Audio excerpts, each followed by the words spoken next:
kepadanya. Wallahu a'lam. Kemudian untayan kalimat yang ketiga, idza sa'alta fas'alillah. Jika engkau hendak meminta, mintalah kepada Allah. Meminta itu ada dua. Meminta yang khusus kepada Allah karena hak prerogatif Allah. Dan yang kedua, boleh meminta kepada sesama manusia. Minta khusus kepada Allah seperti doa. Doa hanya wajib teruntuk kepada Allah tabaraka wa ta'ala. Meminta keselamatan itu juga hanya kepada Allah tabaraka wa ta'ala. Namun kalau itu hak hamba, kita boleh meminta kepadanya. Misalkan jamaah ada keperluan-keperluan yang sifatnya duniawi, misalkan minta tolong karena gasnya habis, kemudian ia punya serep gas, saya pinjam dulu, kemudian nanti kalau sudah dapat akan kita ganti. Atau kalau gas agak susah, yang gampang aja garam. Begitu masak ternyata garamnya habis. Kemudian punya tetangga, boleh minta garam sedikit. Tetangga wajib kalau memang itu punya, ya kasihlah sedikit. Jangan ngomong minta itu enggak boleh kepada hamba, mintalah kepada Allah. Minta garam kok kepada Allah. Itu namanya salah mengambil hikmah, ya. Kalau hak Allah, ya kita wajib kepada Allah. Kalau kepada manusia, ya boleh kita menyampaikannya. Wallahu a'lam. Kemudian untayan kalimat yang keempat adalah wa idzasta'anta fasta'in billah. Jika engkau hendak memohon pertolongan, mohonlah kepada Allah. Maknanya apa ini? Mari kita perhatikan. Maksudnya, jika engkau meminta suatu kebutuhan, maka janganlah meminta kecuali kepada Allah. Jangan sekali-kali minta kepada makhluk. Seandainya engkau meminta kepada makhluk sesuatu yang ia mampu memberikannya, maka ketahuilah bahwa ia termasuk perantara saja. Sedangkan yang berkuasa mewujudkan pada dasarnya adalah Allah Subhanahu wa ta'ala. Oleh karena itu, seorang hamba meskipun telah diberi kedudukan, kekuatan, kekuasaan, dia tetap saja tidak mampu. Karena apa? Manusia itu pada dasarnya sangat lemah. Sejatinya yang bisa memberikan pertolongan adalah hanya Allah. Maka bagaimana kalau kita mendapatkan pertolongan dari manusia, yang kita ucapkan, yang kita sampaikan, kalau di kita sudah sangat bagus sekali, terima kasih kalau bahasa umumnya, bisa syukron pada bahasa agamanya. Tetapi sebelumnya tolong tambah dulu alhamdulillah, bersyukur dulu kepada Allah, baru ucapkan ucapan-ucapan. Boleh dengan bahasa Indonesia, boleh dengan bahasa Arab, selama kita memahami artinya. Seperti itu. Karena kita sebagai manusia harus saling tolong menolong dan seterusnya. Kemudian untayan kalimat berikutnya, wa'lam annal ummata law ijtama'at ala ay yanfa'uka bi syai'in lam yanfa'uka illa bi syai'in qad kataballahu lak. Ketahuilah, seandainya seluruh umat bersatu untuk memberimu suatu keuntungan, maka hal itu tidak akan kamu peroleh selain dari apa yang telah Allah tetapkan. Lihat di sini, manusia ingin semuanya bersatu padu, ingin menyelamatkan seseorang. Kalau Allah menghendaki, pasti yang akan menang adalah kehendak Allah. Semua ingin selamat, misalkan orang ini, tetapi ketika Allah tabaraka wa ta'ala menghendaki ia salah, ia celaka, pasti akan celaka. Contoh, Siapa sih yang tidak menghendaki orang yang hidup selamanya? Semua orang kalau ditanya pengen hidup selamanya, pengennya gitu. Tapi kenyataannya memang gak ada manusia yang hidup selamanya. Pasti akan mati. Seorang itu hebatnya seperti apapun, kalau takdir Allah sudah menetapkan ajal tiba, kematian itu datang, maka kematian itu tidak akan bisa tergeser sedikit, apakah ke depan atau ke belakang, meskipun dia orang yang terhebat. Contohnya Fir'aun. Fir'aun kurang hebat apa? Ternyata ia mati juga. Dan seterusnya. Kemudian untian kata berikutnya adalah yang ke-6. Wa inijtama'u ala ay yadhurruka bi syai'in lam yadhurruka illa bi syai'in qad katabahu Allahu 'alaik.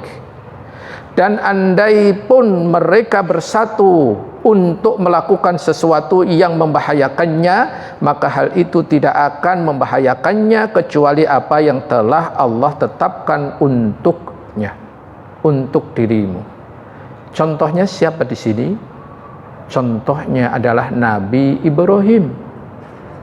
Lihat Nabi Ibrahim, semua yang hadir pada saat itu mereka menghendaki kematian Nabi Ibrahim. Tidak ada satupun seorang yang mengatakan Ibrahim akan selamat karena dibakar. Lihat, Nabi Ibrahim meninggalkah dibakar? Jawabnya tidak. Padahal semua orang menghendaki semua dengan cara membawa kayu bakar dan sebagainya. Sampai hewan pun ikut meniup api dari yang membakar Nabi Ibrahim. Hewan apakah yang meniup api itu? Cicak. Cicak. Kemudian ada hewan lagi yang ingin berupaya memadamkan api itu. Apa itu? Burung pipit. Kalau di Indonesia pipit. Kalau di luar mungkin popot. Enggak ya. Lihat, sampai hewan pun ada dua kubu. Kubu cicak yang ingin membesar-besarkan, burung pipit yang ingin mematikan, padahal dua-duanya nggak ada gunanya. Seberapa sih tiupan cicak? Itu loh. Seberapa sih air yang didapat dari burung tadi? Sangat kecil sekali. Ternyata bukan kecil besarnya, tapi kita berada di mana posisi kita. Itu. Ini yang harus betul-betul kita jaga diri kita. Karena pembahasan kita adalah penjagaan diri kita.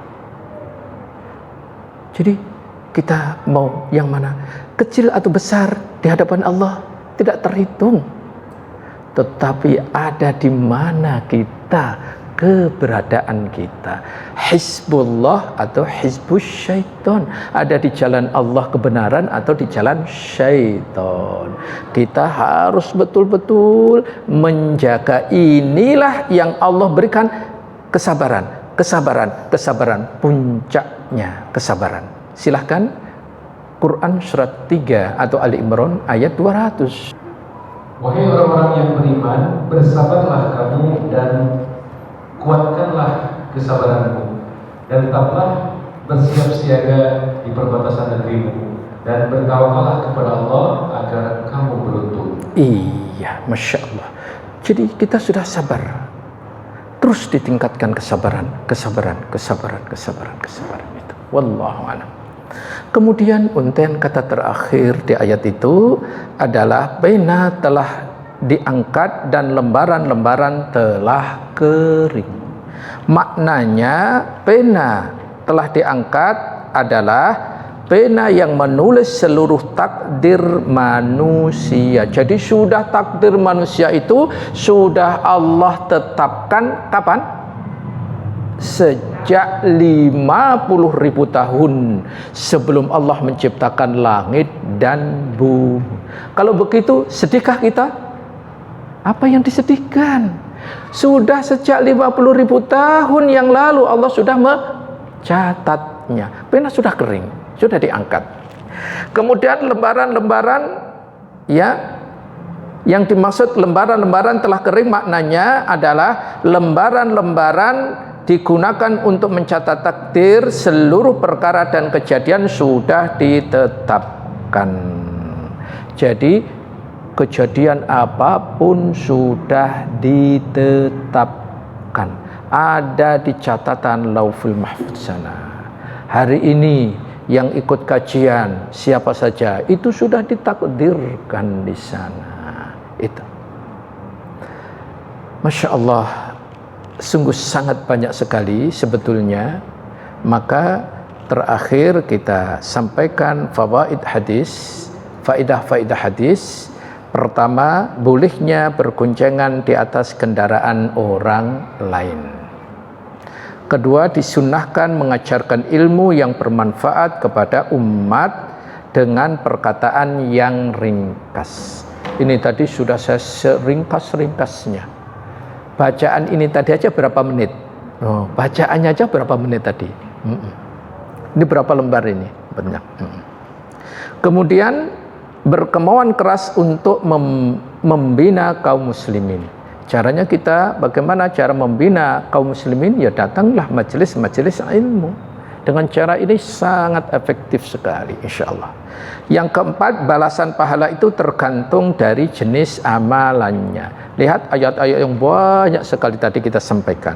Yang kelima, wajib atas seorang hamba menjaga batasan-batasan Allah, yakni menjaga tauhid, menjaga sholat waktu, menjaga matanya, auratnya, dan tidak melewati batasnya, dan wajib mengagungkannya. Yang keenam, nanti 10 aja, barang siapa yang tidak menjaga batasan Allah, maka Allah tidak akan menjaganya. Ingat, kalau orang itu tidak menjaga batasan-batasan Allah, Allah juga tidak menjaganya. Kalau ini wajib dibaca biar kita faham. Surat Al-Hasyr, surat ke-59 ayat ke-19. Jadi kalau kita melupakan Allah, Allah pun akan melupakan orang yang melupakan Allah tadi. Ini yang harus kita perhatikan. Tapi sebaliknya, jika orang ini menjaga batasan-batasan Allah, Allah pun akan menjaganya. Wallahu a'lam. Kemudian yang ketujuh, diharamkan meminta kepada selain Allah dalam hal tolong yang makhluk tidak mampu memberikannya. Ini hak prerogatif Allah, seperti rizki, kesembuhan, ampunan, pertolongan, dan seterusnya. Yang kedelapan, seluruh makhluk itu lemah. Seandainya manusia itu berkumpul untuk memutuskan ia akan mati, tapi kalau kehendak Allah tidak, maka yang menang adalah kehendak Allah. Tapi sebaliknya, jika Allah menghendaki semua orang berkumpul untuk menyelamatkan, juga tidak akan mampu. Yang berikutnya, wajib bagi setiap hamba mencari apa yang menjadi keridhaan Allah dan apa yang menjadi dicintainya. Terakhir, perbuatan-perbuatan manusia, takdir itu seperti apa yang akan terjadi, sedang terjadi, dan yang telah terjadi, seluruhnya berada di takdir Allah, tertulis di Lauhul Mahfuz yang penulisannya 50.000 tahun sebelum Allah menciptakan langit dan bumi. Wallahu a'lam bishawab. Inilah kajian kita pada hari ini, semoga bermanfaat bagi kita semuanya. Kita akhiri, subhanakallahumma wa bihamdika asyhadu an la ilaha illa anta astaghfiruka wa atubu ilaik. Wa sallallahu ala nabiyyina Muhammad wa ala alihi wa sahbihi wasallam wa akhiru da'wana alhamdulillahi rabbil alamin. Wassalamualaikum warahmatullahi wabarakatuh.